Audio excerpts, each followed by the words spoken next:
Okay, who's ready for another high protein mason jar recipe? You are gonna love this one. We're gonna start with 4 quart-sized mason jars. First, you're gonna start out by making your chickpea pasta according to the directions on the package. Start by making our creamy tzatziki dressing with 1.5 cups of plain Greek yogurt.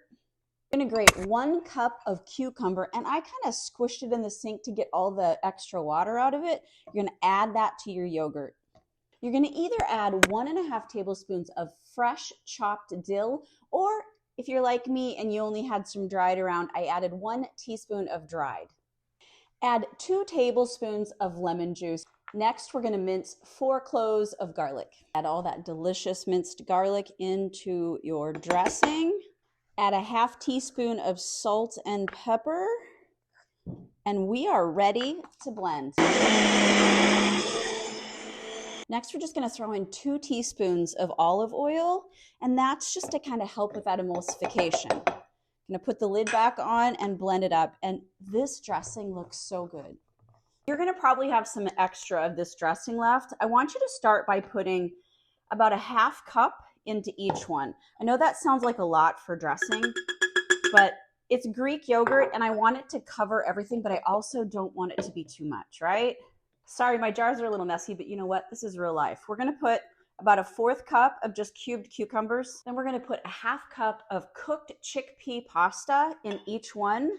Why chickpea? Because it's higher in fiber and higher in protein. I quartered up some cherry tomatoes, and now we're going to put about 1/4 cup of cherry tomatoes on top of our pasta. Next, when it comes to Mediterranean, I think of fish. So I got some wild sockeye salmon canned to put in it.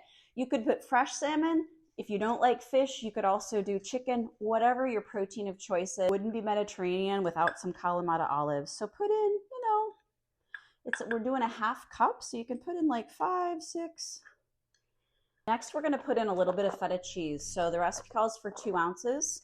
So we're going to have about 1/2 ounce in each one. I got like the Mediterranean herb variety because they have like some sun-dried tomatoes, a little bit of oregano and basil. I thought it would give it a little flavor. So we're just going to add, like I said, about 1/2 ounce to each one. And lastly, we're going to add 1 cup of our leafy greens because you got to have greens if you're going to call it a salad. Then you're going to throw the lids on. You're going to pop them in the refrigerator for up to 4 days. Look how everything has some dressing on it. Really good.